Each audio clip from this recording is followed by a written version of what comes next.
Okay, here we have a 2012 BMW X5, and this is the X550, and this is actually the 4.4 liter bi-turbo N63 motor.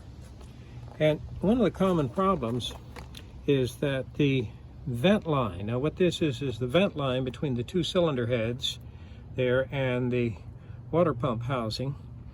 This is made out of a plastic material, and normally this would hold up, but it's exposed to the heat of the turbochargers.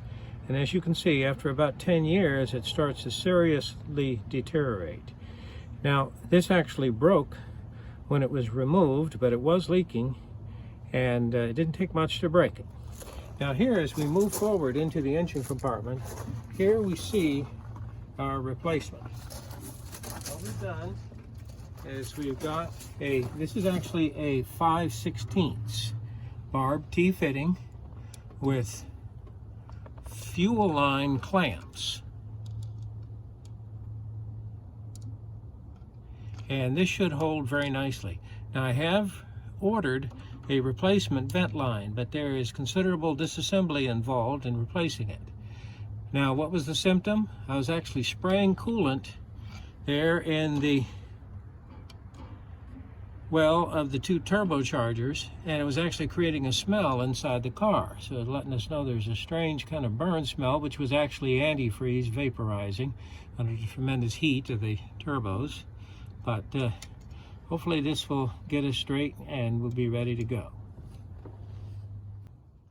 Okay, now our replacement parts we actually purchased from our local Advance, and there is a brass T assortment that includes quarter, 5/16, 3/8. I ended up actually using the 3/8. And here is the hose clamp set that I purchased. A little bit of a discount. If you're doing a lot of automotive work, it's nice to have them. And I'm using the smooth style clamp instead of the spring style clamp.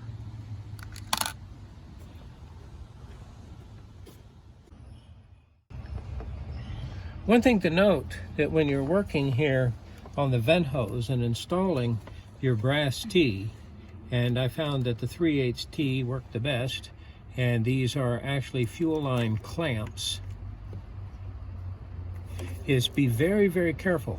This is actually the output terminal of the alternator right here. You see I've painted it a violet color with a violet paint pen.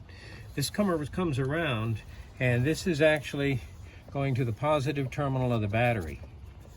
So you can see as it works its way around there to the starter motor, to the output terminal of the alternator, and then here to the battery positive terminal. Now, of course, obviously the battery is back there and underneath the luggage compartment, underneath the tailgate. But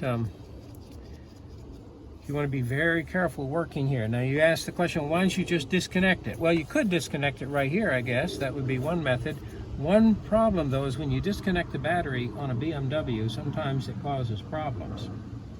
Meaning that I have to get the scan tool out and relearn the battery and reset all kinds of things.